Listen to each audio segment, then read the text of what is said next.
Who shoves whom around inside the careenium? Or, what is the meaning of the word I? The Achilles symbol and the tortoise symbol encounter each other inside the author's cranium. Achilles. Fancy meeting you here. I'd thought that our dialogue in Paris was the last one we'd ever have. Tortoise. You never can tell with this author. Just when you think he's done with you, he drags you out again to perform for his readers. I don't see why we should have to perform at his whim. Just try resisting, then you'll see why. You don't have any choice in the matter. I don't. Look, to refuse to perform is tantamount to suicide. Let's face it, Achilles, you and I, at least in these hofstadterian versions of ourselves, come to life only when Hofstadter writes dialogues about us. We had it good in Godellescher Bach, but now that that's over and done with, I have a feeling the pickings are going to be pretty slim. Hofstadter knows he can't live off of us forever, so we'd better take what we can get. Yes, I remember those good old days. Sometimes we had such wonderful lines, like that one you had, something about how the Achillean flash swoops about my brain in shapes stranger than the dash of a gnat-hungry swallow. Isn't that how it went? Something like that. Hofstadter liked that one well enough that he had me say it in at least 2 dialogues. Pretty strange, eh? The way you talk about this is so bizarre to my mind. I mean, granted that we're figments of someone else's imagination, but still, you know how characters in a novel are supposed to come alive and have wills of their own. Surely it's not just a cliché. I wouldn't know. I'm not a novelist, nor is Hofstadter. I mean, am I really just a tool of Hofstadter, however benevolent he is, or am I genuinely exerting my own free will here, as I feel I am doing? What it comes down to is who pushes whom around inside this cranium. Now there's a planted line, if I ever heard one. That's a direct quote from G.E.B. page of 710, where Hofstadter is quoting from Roger Sperry of Split Brain fame. It's where Sperry's giving his mind-brain free will philosophy, which Mr. H evidently espouses. But let's get on with the subject matter of this dialogue. I think we've done enough introduction. You must have something on your mind, Achilles, which Mr. H wants to bring up through you. I wish you'd quit putting it in that upside-down way, Mr. T. All right, but am I right? Isn't there something you're just itching to tell me? Come to mention it, yes, it's related to a book I saw in the bookstore the other day called Molecular Gods, How Molecules Determine Our Behavior. It was the subtitle that intrigued me. In what way? My first thought on reading it was, oh, that's interesting. I didn't know that the molecules inside me could affect me that much. The classic reaction. I know it sounds dumb, but what's wrong with it? How can you say that? Molecules is all you are, my friend. Read Francis Crick's Of Molecules and Men someday. Oh, yes, I know I'm made of molecules. Nobody could deny that. It just seems to me that my molecules are at my beck and call. Not individually, of course, but in larger chunks such as my fingers, when I play my cello or sign a check, so that when I decide to do something, my molecules are forced to come along. So haven't you really got it reversed? Isn't it really the case that I shove those molecules around and not vice versa? Tortoise, rather exasperated. What do you mean I? What is this you? How I feel, let me put it that way. My free will determines what I do. All right, let me suggest a definition. Let me suggest that the term free will, when you use it, is shorthand for a complex set of predispositions of your brain to act in certain ways. Just a moment ago, you used the word fingers as an abbreviation for a whole bunch of molecules. In a similar way, the phrase free will could be thought of as an abbreviation for a whole bunch of natural tendencies and constraints. So, your free will, your set of preferred pathways for neural activity to flow along, constrains the motions of molecules inside your brain, and those motions, in turn, are reflected in the patterns that your fingers will trace out. Are you saying that when I say free will, I'm really using a shorthand for a kind of hedge maze, like the ones on the grounds of Victorian palaces, a maze that allows some pathways and disallows others? Yes, that's the idea, only of course this hedge maze is inside your skull and is a bit more abstract. For instance, it's a little oversimplified to imagine that pathways are rigidly allowed or disallowed. It would be more accurate to think of the set of predispositions in terms of a set of pins in a pinball machine. In a pinball machine, you know what I mean by pins? Those are stationary things, round things with rubber bumpers that the shiny marbles bounce off of? Correct. Were you to take an average of over 1 million marbles, you could find out how each pin statistically affects the way the marbles descend to the bottom. Pathways aren't just allowed or disallowed. Rather, some are more likely, some are less likely, depending on how the pins are arrayed. But if you still like the image of the maze of hedges, that's not a bad one to hold in your head. The hedges make more rigid constraints. Things are more black and white than with the pins. There are fewer degrees of freedom for the motions in a maze. But I can make the maze image richer. Suppose that in your maze, One of the effects of the people moving through the maze were that the hedges gradually shifted position. It's somehow as if the maze were formed of movable partitions constraining the maze runners, yet the maze runners' paths gradually move the partitions, thus changing the maze. You mean the maze runners could just decide by free will that they want to pick up a partition and plop it down somewhere else? Not like that. It's got to be a deterministic outcome of the act of maze running itself. Let me go back to the pinball analogy. It's more as if the pins, instead of being fastened on the board, were slidable objects like hockey pucks, objects that, as they get banged around from above and below and all sides, slightly slip and change positions. The pins need not be circular. They could be longish, so that two or more located near each other could act like a channel or a funnel for marbles. In any case, they're jounced around by the rapidly moving pinballs. As in Brownian motion. Exactly. There are really two scales in time and space operating here, each affecting the other. The heavy hockey puck-like pins appear almost stationary to the light marbles. To a casual observer who's following the motions of the marbles, the massive pins would appear to be determining the light marbles' motions, to be telling the marbles where to go, or, in Sperry's words, to be shoving them around. I like that image. It agrees with my earlier view that I shove my molecules around. True, provided you identify yourself with the configuration of the pins. That's a little strange, I admit. Now, imagine a second observer who's watching a film of the whole thing, speeded up by a factor of 1,000 or more. To her, there is a smooth, interesting, patterned motion of a bunch of large, variously shaped pucks. She says to herself, "Wonder why they're moving that way. I can't see anything visible causing any of it." She doesn't see the marbles? No, they're shooting around so fast in this timescale that their tracks all blur together into one uniform background color with no apparent motion. Ah, yes. Now the facts about Brownian motion begin to come back to me.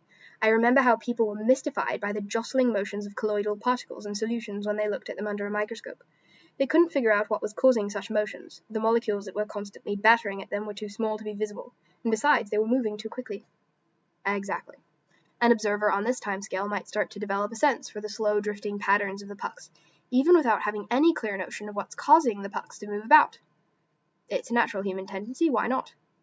The observer could anthropomorphize. Oh, those two little ones don't like to be close together, and those two long, thin ones are trying to be parallel, and so on. So she develops a teleology, or a way of describing the heavy puck's motions, all on their own. She's quite unaware that they are being bombarded constantly by teeny objects, as in Brownian motion. Let's pretend that the marbles are more like BBs, really small. She doesn't know that something smaller is making the pucks swim around in those patterns.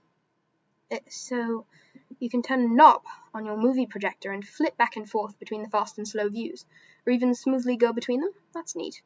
At first, at the slowest setting, the immobile pucks seem to determine the paths of the many little bouncing marbles. As you speed up the film, the marbles become harder and harder to track, and pretty soon they become just a big blur. Meanwhile, you begin to notice that the pucks actually aren't immobile after all. They're being shoved about by the marbles. So who's shoving whom around really?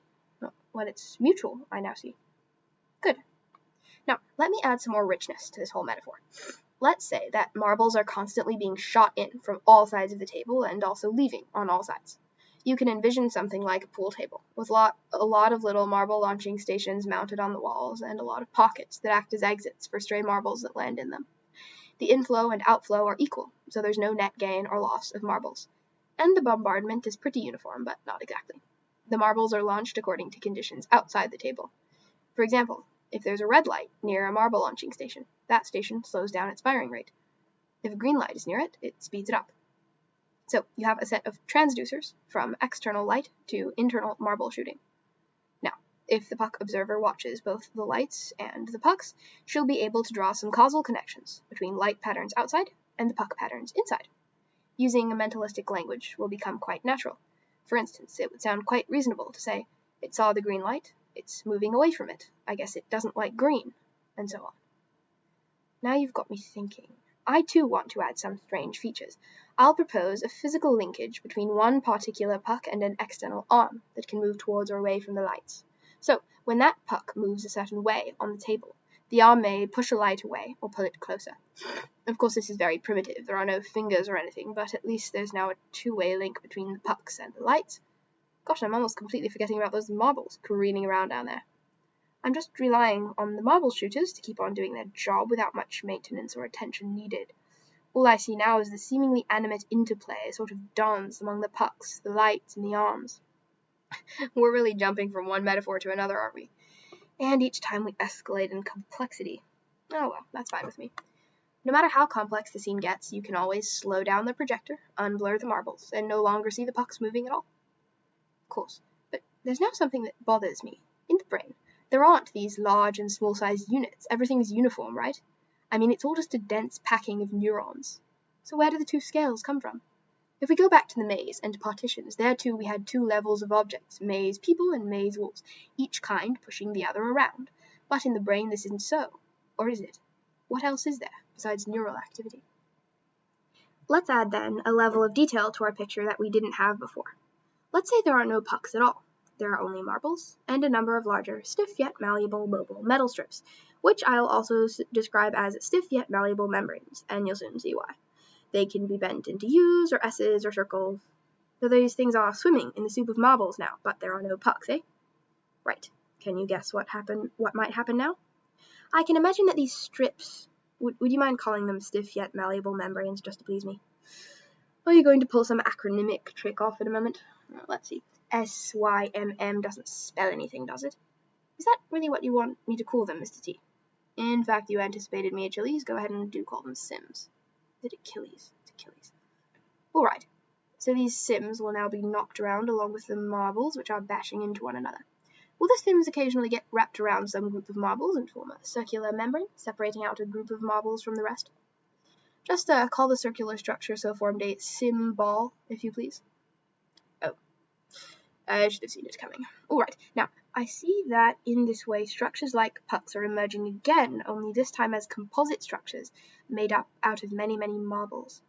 So now my old question of who pushes whom around in the cranium, should I say in the careenium, becomes one of symbols versus marbles. Do the marbles push the symbols around or vice versa? And I can twiddle the speed control on the projector and watch the film fast or slow. I should mention that once a symbol is formed, it might have quite a bit of stability, because the marbles inside it get fairly densely packed together and jostle each other around only a little bit when the symbol gets hit by a fast marble from the outside. The impact gets spread around and shared among the marbles inside, and the symbol won't tend to break up, at least not when you watch the film at either of the two speeds we've already mentioned. Perhaps the fission of a symbol would occur on a longer time scale than the motions of symbols, and the same for the formation of a symbol. Would it be fair to liken a symbol's appearance to the solidifying of water into a cube of ice? An excellent analogy. Symbols are constantly forming and unforming, like blocks of ice, melting down into chaotically bouncing water molecules, and then new ones can form, only to melt again. This kind of phase transition view of the activity is very apt, and it introduces yet a third time scale for the projector, one where it is running much faster, and even the motions of the symbols would start to blur. Symbols have a dynamics, a way of forming, interacting, and splitting open and disintegrating all their own. Symbols can be seen as reflecting, internally to the cranium, the patterns of lights outside of it. They can store images of light patterns long after the light patterns are gone. Thus, the configurations of symbols can be interpreted as memory, knowledge, and ideas. It seems to me that although you got rid of the pucks, you added another structure, the Sims. So how is this new system any improvement, as a model of a brain, over the old one? Don't you still have two levels of basic physical constituents and activity? The Sims are there only to provide a way for marbles to join up and form clusters. There are other conceivable ways I could have done this. I could have said, imagine that each marble is magnetic or Velcro coated, so that they all attract each other and stick together unless jostled too hard. That suggestion would have had a similar effect, namely of making much larger units grow out of smaller ones, and so you would only have only one kind of basic physical constituent. Would that be more satisfying to you, Achilles? Yes, but then you'd have lost your pun on symbols, which would be too bad. Not at all. I'd cleverly rename the marbles themselves this time as small yellow magnetic marbles, SYMMS, and a magnetically bound cluster of them would form a symbol, no loss. That's a relief. I would hate to see a good metaphor go down the drain for lack of a pun to illustrate it. Hofstadter would never let that happen. You can take it from me. Anyway, you can conceive of the larger units however you want, as long as you have it clear in your mind that starting with just one level, you wind up with two levels and two time scales, three time scales, in fact, when you take into account the slow formation, fission, fusion, and fizzling of the symbols. Now, can we go back and talk about whether I control my molecules or my molecules control me? That's where all this started, after all. Certainly. Why don't you try to answer the question yourself? The problem is that in all those pulsations inside a careenium, I just don't see a me. I see a lot of activity. I see a lot of internalized representations of things out there, I mean of light patterns in this case. And with fancier transducers, we could have a careenium in which symbol patterns reflected such things as sounds, touches, smells, temperatures, and so on. Let your imagination run wild, Achilles. All right. If I stretch my imagination, I can even see a gigantic three-dimensional careenium, hundreds of feet on a side, filled with billions upon billions of marbles floating in zero gravity, shooting back and forth, and all over forming short-lived and long-lived symbols, and with those symbols in turn governing the marbles' paths. I can see all that, and yet I don't see free will, or I. I guess I can't see how I, myself, could be a system like this inside my cranium. I feel alive. I have thoughts, feelings, desires, sensations. Hold on, one at a time. These are all related, but let's try to talk about just one, say, thoughts. Let me propose that the word thought is a shorthand for the activity of the symbols that you see when you run the movie fast, the way they interact and trigger patterns of motions among themselves, mediated, of course, by the constant background swarming of marbles too fast to make out. But I feel myself thinking. There's no one inside a careenium to feel those thoughts. It's all just a bunch of silly yellow magnetic marbles bashing into each other. It's all impersonal and unalive. How can you call that thought? Well, isn't it equally true of the molecules running around in your brain? Your brain? Where's the soul of Achilles that shoves them around? Oh, Mr. T, that's not a good enough answer. I've just heard it said too many times that we're made out of atoms, so there's no room for souls or other things. But I know I'm there. It's an undeniable fact. So I need more insight than a mere reminder that my body obeys the laws of physics. Where does this feeling of I come from? A feeling that I have and you have, but stones don't have. You're calling my bluff, eh? All right. Let's see what I can do to turn you around. Let's add one more feature to the careenium. An artificial mouth and throat, just as we added an arm. Let various parameters of them be driven by various symbols. Now suppose we turn on a green light on the right-hand side of the careenium. New marble activity near that side begins immediately, and there follows a complex regrouping of symbols. As it all settles down into a new steady configuration, the mouth-throat combination makes an audible sound. There's a green light out there. Maybe it even says, I saw a green light out there. You're trying to play on my weakness. You're trying to get me to identify with the careenium by making it more human-seeming, by making it simulate talking. But to me, this is merely artificially signaling. To borrow one of my favorite phrases from Professor Jefferson's Lister oration. Do you expect me also to believe that somewhere out there is a conscious person reciting the time of day 24 hours a day, simply because I can dial a certain number and hear a human voice say over the telephone, at the tone Pacific Daylight Time will be 5:42? A voice uttering sentence-like sounds doesn't necessarily signify the presence of a conscious being behind it. Granted. But this careenium voice isn't merely uttering a mechanically repetitious sequence of sentences, it's giving a dynamic description of what is perceived in the vicinity. I have a question about that. Is the thing being perceived located outside the careenium or inside it? Why does the mouth say, I saw a green light out there, rather than say something such as, inside me a new symbol just formed and exchanged places with an old one? Isn't that a more accurate description of what it perceived? In a way, yes, that is what it perceived, but in another way, no, it did not perceive its own activity. Think about what perception really involves. When you perceive something out there, you cannot help but mirror that event inside you somehow. Without that internal mirroring event, there would be no perception. The trick is to know what kind of external event triggered it, and to describe what you felt out loud in public language that refers to something external. You subtract one layer of transduction. You omit in your description of what happened one step along the way. You omit mention of the step that converted the green light into internal symbol responses. You are not even aware of that step, unless you are something of a philosopher or psychologist. Why would I or anyone else omit a real level? What's the origin of this socially conventional lie? I don't omit levels in my speech. Actually, you do. It's a universal phenomenon. If you live near a railroad track and hear a certain kind of loud noise coming from that direction, rumbling, bells dinging, and so on, do you say, I hear a train? Or do you say, I hear the sound of a train? I guess that ordinarily I would tend to say, I hear the train. Do you see a train, or do you see light hitting your eyes? When you touch a chair, do you feel the chair, or do you feel your feeling of the chair? I opt for the simpler alternative. I never would think those extra philosophical thoughts that go along with it. What point would it serve to say, I hear the sound of the train? Exactly my point. The most convenient language, the least obfuscatory and pedantic, omits the heavy extra reference to the medium carrying the signals, omits mention of the transducers, and so on. It simply gets straight to the external source. This seems somehow the most honest way to look at things, and the least confusing.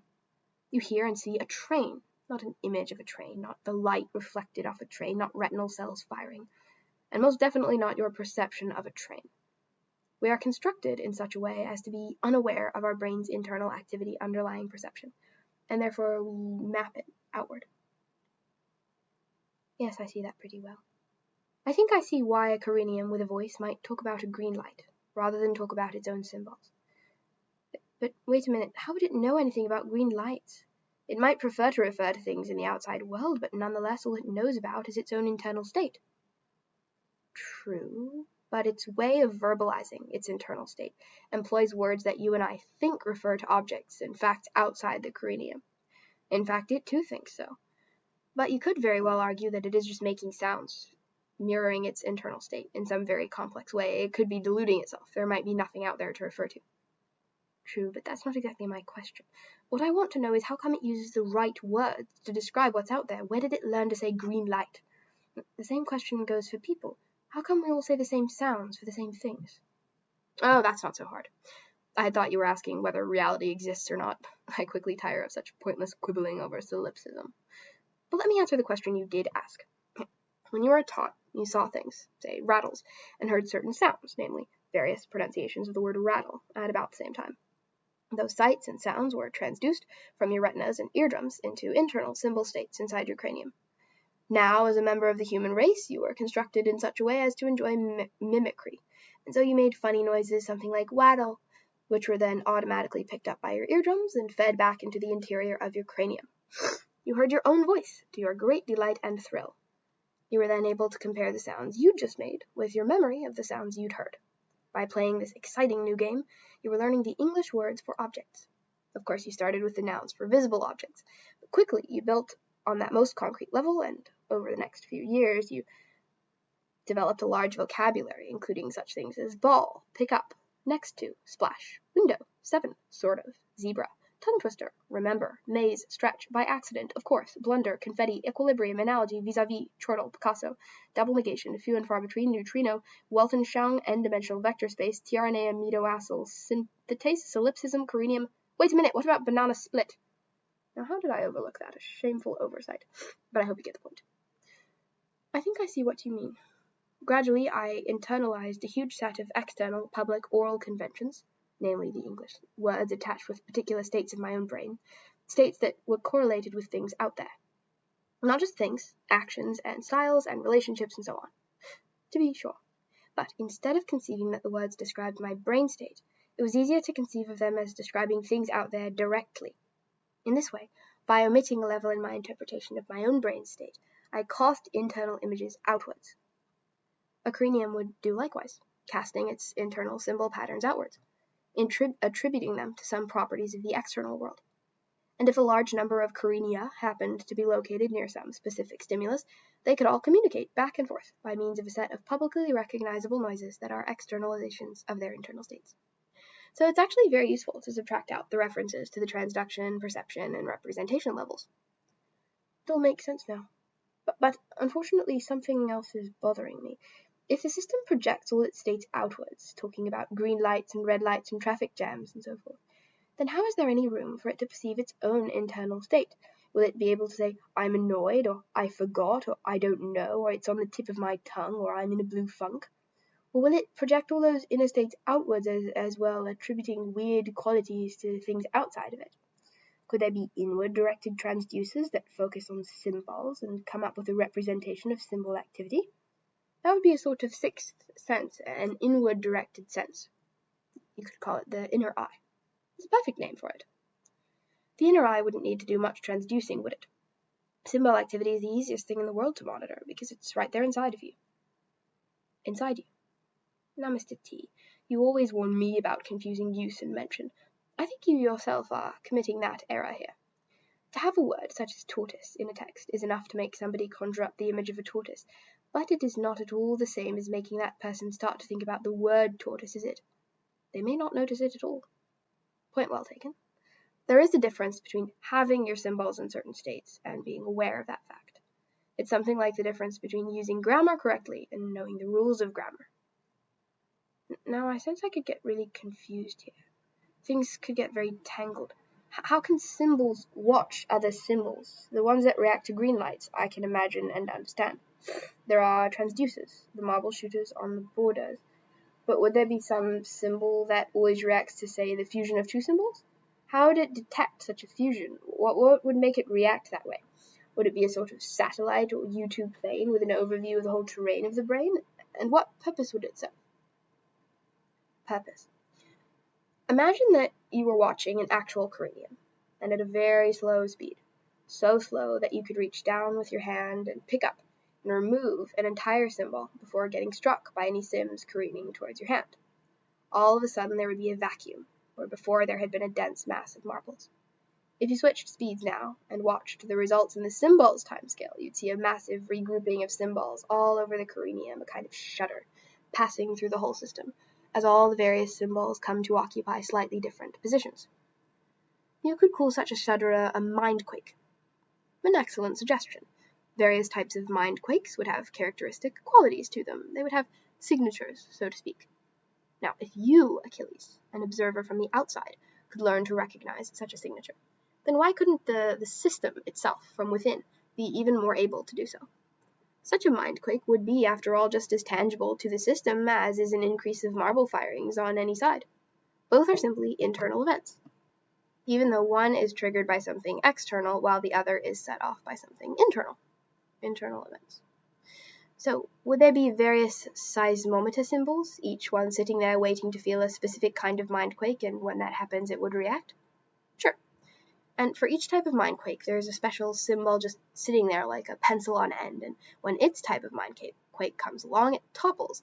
Of course, that toppling in itself is just more symbol activity. Another mindquake? Precisely. And it can set off further reactions inside the careenium. The whole thing is very circular. One shudder triggers another one, and that sets off more, and so on. It sounds like it would never stop. There would just be constant symbol activity rippling back and forth across the careenium. Well, of course. That is what happens with conscious systems, isn't it? We're constantly thinking thoughts, some fresh, some stale, constantly mentally alive and aware, partly of the external world, partly of our own state. For example, how confused or tired we are, what something reminds us of, how bored we are with this long, monotonous dialogue. Hey, wait a minute. The readers may be bored, but I'm not. Only kidding, Achilles, just trying to liven things up a bit. All right. Well, anyway, I admit that everything you've been saying is true, makes sense, but how is it useful for us to monitor our own state? Well, think first of a simple animal. What it needs most of all is food. Its brain, if it has one, is connected to its stomach by nerves, and it transduces an emptiness in the stomach into a certain configuration of symbols in the brain. Actually, this animal might be so simple that the symbol level doesn't exist. There might just be marbles zipping around in its cranium, but no larger scale agglomerations. In any case, the effect of this may then be a shuddering in its brain, which produces repercussions on the animal's peripheries. It may move. All this is very much at the reflex level. Mostly it involves monitoring the organism's hunger state and controlling its limbs. Every organism has to monitor itself in terms of hunger. But primitive organisms don't use much information about the external environment they're in. They just flap about and hope, if that isn't too strong a word, to encounter some food. Pretty unconscious. On the other hand, take a more complex animal. It will have an elaborate representation of its environment inside itself, so it also has a lot of options when it detects internal hunger. The symbolic activity representing the empty stomach has to be dealt with in the context of all the other symbols, which might represent danger, priorities other than eating, choices of when and what to eat, and so on. The total interaction of symbols at that point we might call consideration, or deliberation, or reflection, as distinguished from reflexes. Now, after all this, let me ask you, does this help you to see why such a careenium might have a self? Well, I might grant that there's reflection going on in there. I might even grant that it's thinking. But there's no body in there doing the thinking. Would you grant that there's free will inside there? Hardly. Then I can see that you will need some more persuading. All right. Let me suggest that there is free will, and that this notion of a careenium may help you understand more clearly what free will truly consists in. We began this discussion by talking about whether you can shove your molecules around or not. This is a central question. In truth, it is the central question, I think. So I'd like to ask you, Achilles, can you freely decide to do anything? Of course I can. That's precisely what free will is about. I can decide to do whatever I want. Really? Can you decide, say, to answer me in Sanskrit? Obviously not. That has nothing to do with it. I don't speak Sanskrit. How could I answer you in it? The question doesn't make sense. Not so. You can only do what your brain will allow you to do, and that is very crucial. Let me ask you another question. Can you decide to kill me right now? Mr. T, what a suggestion! How could you suggest such a thing even in jest? Could you nevertheless decide to do it? Sure, why not? I can certainly imagine myself deciding to do it. That is beside the point, Achilles. Don't confuse hypothetical or fictitious worlds with reality. I'm asking you if you can decide to kill me. I guess that in this world, in the real world, I could not carry out such a decision, even had I decided or claimed I'd decided to do it. So I guess I couldn't decide to do it, actually. That's right. That innocent-seeming trailer phrase that one tends to tack on, exactly as you did, is very telling, after all. What innocent phrase? What do you mean? Don't you remember? You insisted vehemently to me, I can decide to do whatever I want. Now, that phrase, whatever I want, may sound like a grand, universal, all-inclusive, sweeping phrase, but in fact it represents quite the opposite, a severe constraint. It's not true that you are able to do anything. You are limited to being able to decide to do only things you want. Worse yet, you are in fact limited to doing, at any time, the one thing that you want most to do. Here, want is a complex function of the state of the entire system. Are you saying that choice is an illusion? Only to the extent that I is an illusion. Let me explain. It's quite common for people to develop interests that begin to consume them. Doing puzzles, doing music, thinking about philosophy. Sometimes such habits get so strong that they begin to interfere with the rest of their lives. A wife may pick up a bad habit, say twiddling a cube or smoking cigars or constantly punning, and then try to get rid of it. Her exasperated husband may say to her, "What's this trying? Why can't you just decide to stop cubing? It's driving a wedge between you and me. Why don't you just decide to quit?" Yet the afflicted wife may, for all her good intentions, be unable to do so. Certainly having a modicum of desire is not enough. I would put it this way.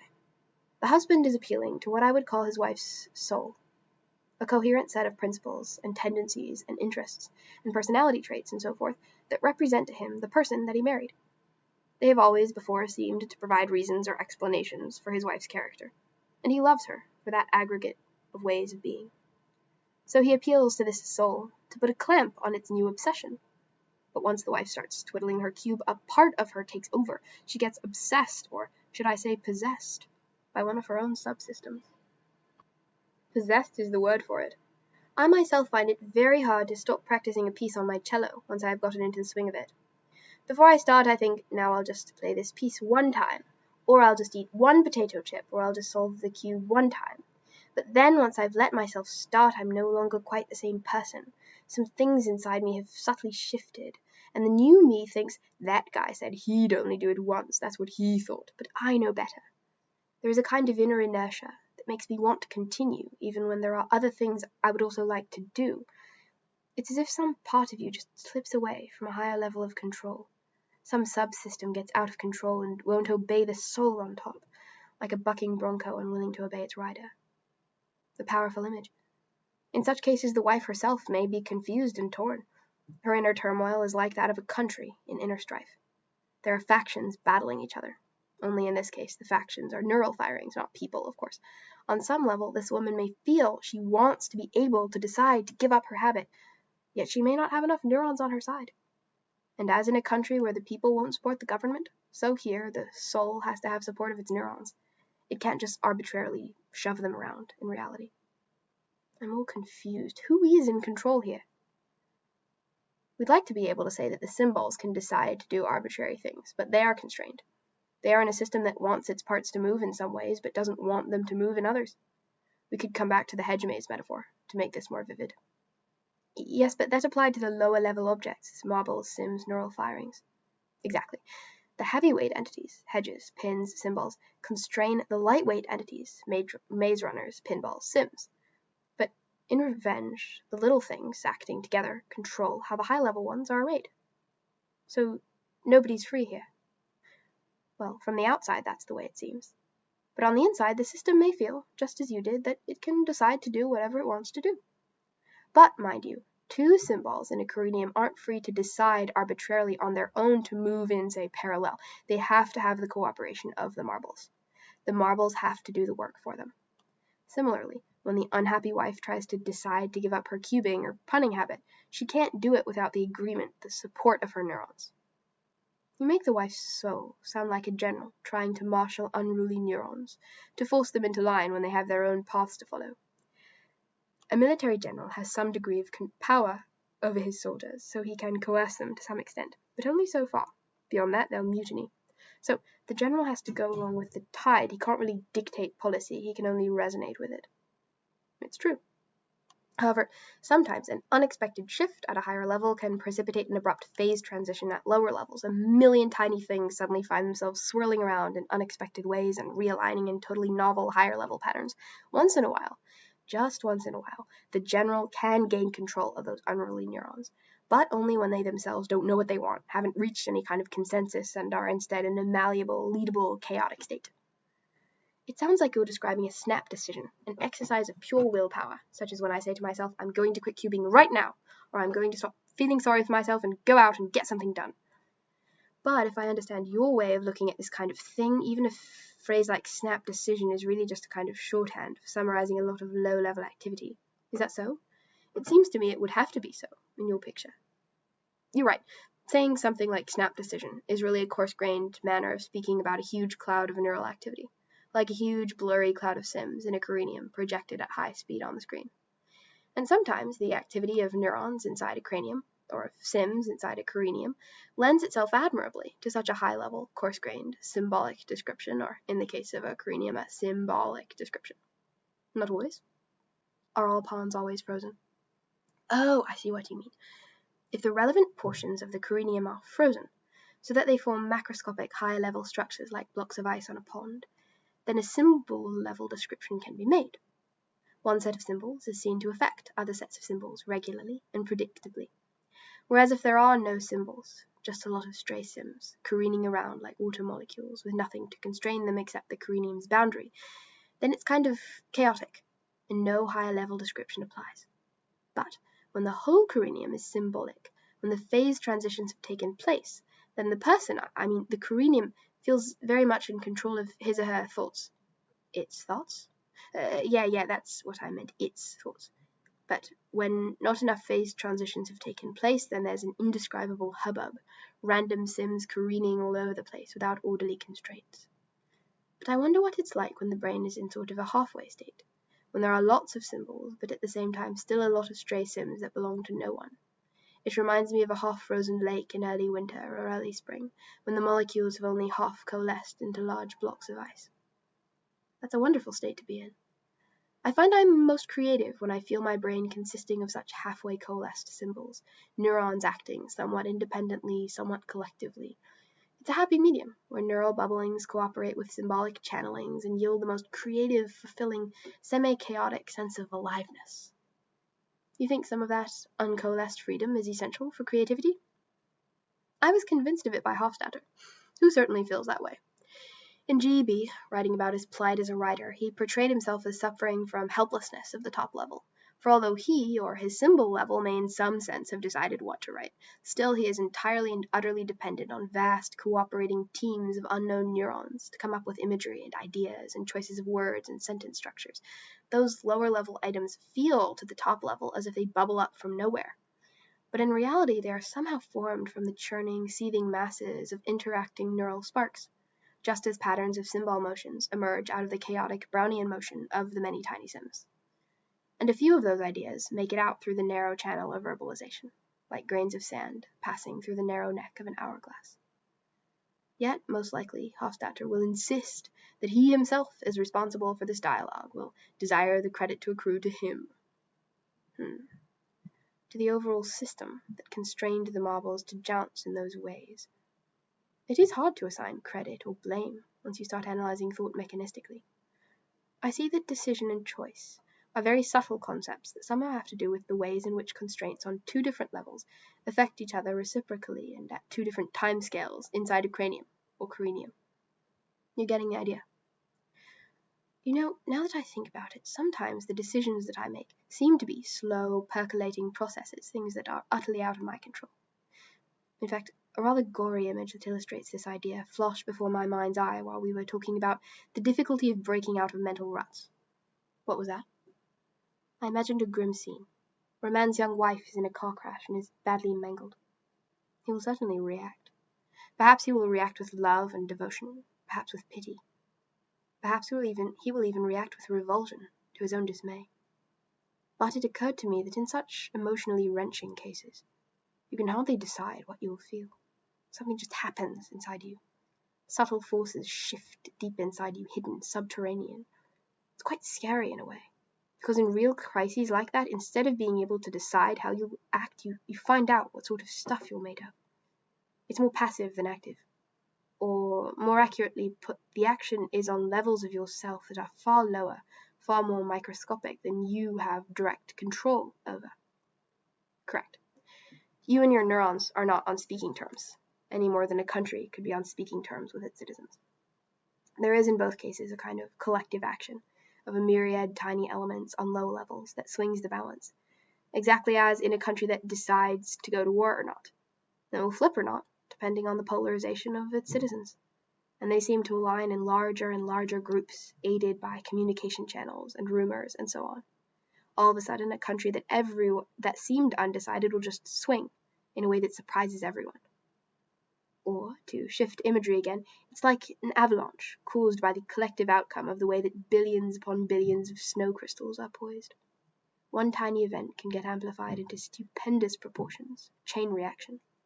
But the crystals have to be poised in the right way, otherwise nothing will happen. In cases of judgment, whether it be of one musical composer over another, one potential title or subtitle for a book over another, or whatever, the top level pretty much has to wait for decisions to percolate up from the bottom level. The masses down below are where the decision really gets made, in a time of brooding and rumination. Then the top level may struggle to articulate the seething activity down below, but those verbalized reasons it comes up with are always a posteriori.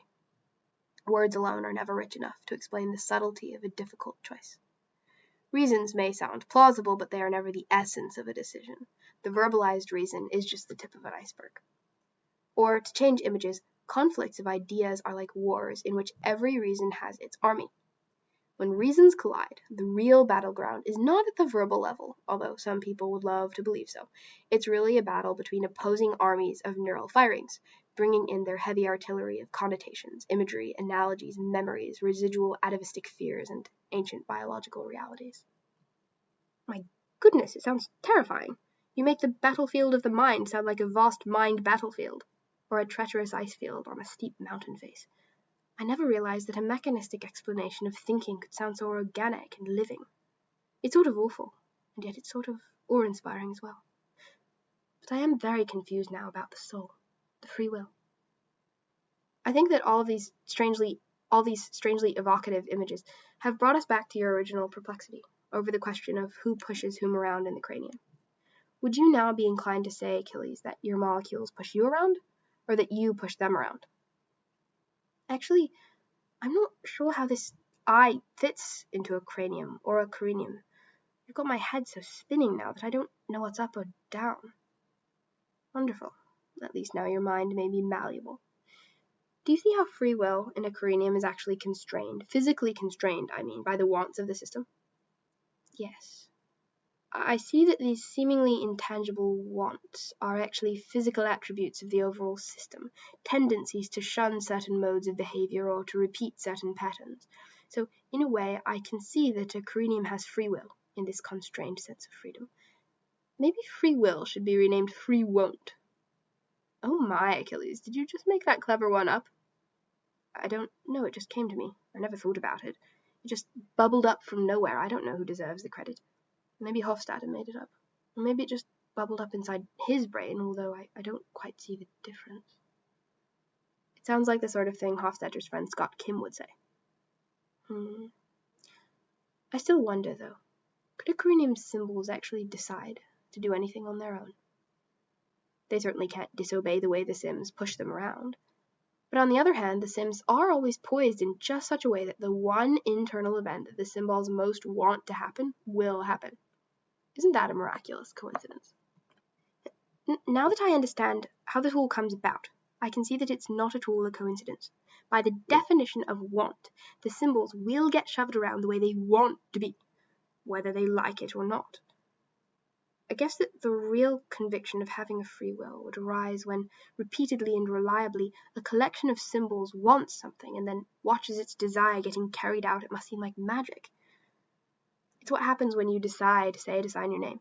Your fingers begin obeying you, and miraculously you watch your name just appear before you effortlessly. Is that magic? Aha! That brings back that ultimately confusing term I. We say, I decide to sign my name, but what does that mean? I can see everything in a careenium, wants, desires, beliefs, but I just can't seem to take that last step. I simply fail to see an I in there. I've tried to explain that the word I is just a shorthand used by a system such as a careenium, a system that perceives itself in terms of symbols and their predispositions to act in certain ways and not others, particularly a careenium that has not perceived that it is composed of small yellow magnetic marbles. Perceive schmeceive, Mr. T. There's no one inside a careenium who could perceive such a thing. Perception requires awareness, which no careenium has. There's no one inside a careenium to feel and experience and enjoy its free will, even if it's there in your sense. Well, maybe the best way to say it is that there's perception and free will there, but there's nobody there to have it. You mean you seriously would grant that a physical system could have free will, but you wouldn't then feel forced to say that there was someone exercising that free will? Or that there was perception, but no perceiver? Perceiver-less perception. Agentless, subjectless free will. Soulless, inanimate free will. It's a real doozy. I know it sounds paradoxical. I could almost agree with you, except I'm still hung up on one thing. Just which perceiver, which agent, which subject, which soul would it be? Which person gets to be that careenium? Or maybe I should turn the question around. Which careenium gets to have a given soul? Do you see what I mean? I think so. You seem to be envisioning a corral of sorts up in the sky, into which God or some other grand agent dips whenever a new careenium comes into existence, and from which he pulls out a soul, imbuing that careenium or cranium with that identity forevermore, almost as if he were putting a cherry on top of a sundae. Are you mocking me? I don't mean to be.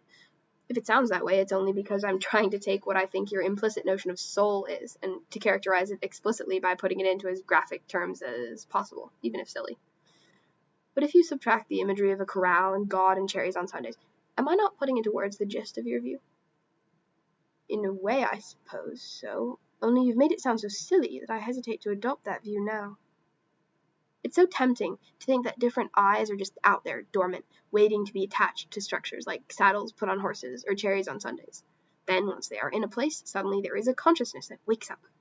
As if the consciousness and the identity, the who-ness, were provided by the cherry, and without it there would be only a hollow pseudo-I, a thing possessing free will, but with nobody to be.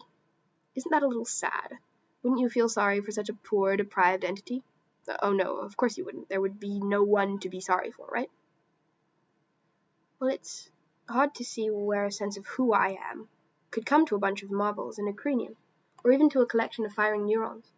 It seems to me that the identity has to be imposed on top of such a structure.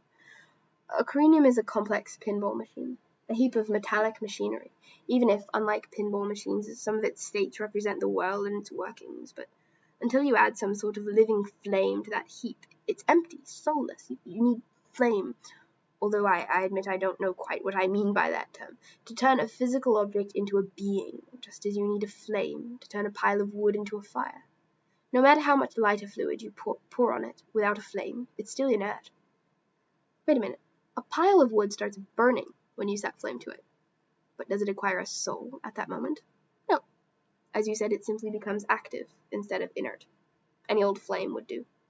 The identity of a fire doesn't come from the flame that lit it, but from the combustible materials. It's the transition from inactivity to activity that makes the flame seem so critical. But a careenium doesn't need to become more active than it is. Yet for some reason, Achilles, you seem to balk at my suggestion that in that activity there is as much reason to see an individualized soul as in neural firing activity. But what's so special about neurons? You know what you remind me of? I don't know that I want to know, but tell me anyway. You remind me of somebody who runs into a pile of metal that's merrily burning away, and who declares that although it looks mighty like a fire, it surely can't be a fire, especially not a genuine fire, because it's made of metal, and everyone knows that fires, especially genuine ones, are always made of burning wood or paper. That sounds pretty silly and narrow-minded. More so than I am, I should hope. I'm not insisting that no careenium could have a genuine soul, so much that I'm wondering, if a careenium had a soul, which soul would it be? Who would be this careenium? Who would be that one? On what basis could a decision be made? Boy, have you got things upside down. Or backwards. I'm not sure which. The same question goes for people as much as for careenia. Who gets to be which body? Do you also have the belief that any body could be anybody? All it takes is the right flame inside. Could there be a flame transplant where someone else's flame, say mine, got implanted in your body, leaving your brain and body intact? Then who would be you? Or who would you be? Or where would you be? And where would you be, Mr. T? Something seems wrong in the picture, I admit. If a careenium is actually somebody, where does the decision as to who it is originate? I think you've got things backwards. Or upside down. I'm not sure which. First of all, it's not a decision, it's an outcome. Secondly, who a careenium is an outcome of its structure, particularly the way it represents its own structure in itself. The more it is able to see itself as an independent and coherent agent, the more of a who there is for it to be. Eventually, by building up enough of a sense of its unique self, it has built up a complete who for it to be, a soul, if you will. The continuity and strength of the feeling of being someone come from identification with past and future versions of the same system, from the way the system sees itself as a unitary thing, moving and changing through time. That's a strange idea. A thing whose identity remains stable even though that thing changes in time. Is it like a country that changes and yet remains somehow the same country? I think of Poland, for instance. If any country has had its soul flame tampered with, Poland is it. Yet it seems to have maintained a continuous Polish spirit for hundreds of years. A beautiful example. The sense of one thing extending through time is very much at the root of our feeling of being someone. And in a way, it is nature's hoax, the illusion of soul sameness.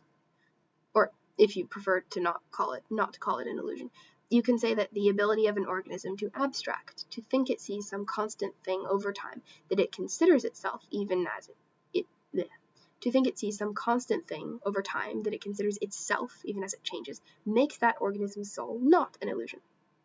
You mean anything that can see itself as unchanging over time, has a soul? That's not such a silly notion, provided that the verb see has its usual abstract meaning, not some dilution of the term. If the organism is as perceptually powerful as living ones like you and me, then I would definitely say it has a soul, if it sees itself as essentially the same organism over time. But to see itself as an organism is not a trivial thing. It has to see itself as one coherent thing acting for reasons, not just randomly. Now you're talking. I couldn't agree more. Such a way of looking at something, namely ascribing mental attributes to it, has been called by Daniel Dennett adopting the intentional stance toward that thing. In the case of you looking at a careenium, it would come down to your seeing it at the symbol level, and interpreting the symbol configurations and the patterns they go through over time as representing the system's beliefs, desires, needs, and so on, overlooking the underlying complexity of the marbles, either deliberately or out of ignorance. But you're not talking about me looking at a system, you're talking about a situation where the system does that to itself, right? Exactly. It looks at its own behavior, and instead of seeing all the little marbles deep down there making it act as it does, it sees only its symbols acting in sensible, rational ways. The system sees itself, just as observers of the Fast film see it. It could say of itself, it wants this, believes that, etc. Only now it is ascribing all of these beliefs and penchants and preferences and desires and so forth to itself. So instead it says, I want this, believe that, and so on. This seems peculiar to me. It makes up a bunch of hypothetical notions about itself simply out of convenience, then ascribes them to itself in all seriousness. For God's sake, though, if beliefs and desires and purposes and so on really existed inside itself, wouldn't the blasted careenium itself have direct access to them? What makes you think those beliefs aren't real? Aren't ice cubes and traffic jams and symbols real? And what makes you think that this self-perception isn't direct access to its beliefs? After all, does your perception of your own feelings via your inner eye differ so wildly from this? I suppose not. When an outsider ascribes beliefs and purposes to some organism or mechanical system, he or she is adopting the intentional stance toward that entity. But when the organism is so complicated that it is forced to do that with respect to itself, you could say that the organism is adopting the auto-intentional stance. This would imply that the organism's own best way of understanding itself is by attributing to itself desires, beliefs, and so on. It's a very strange sort of level-crossing feedback loop, Mr. T. The system's self-image, as a collection of symbols, is getting recycled back into the system, but of course this depends on the very concrete sims themselves to carry it out. It's like a television looking at its own screen, recycling a representation of itself over and over, building up a pattern of nested self-images on the screen. And that stable pattern becomes a real thing in and of itself.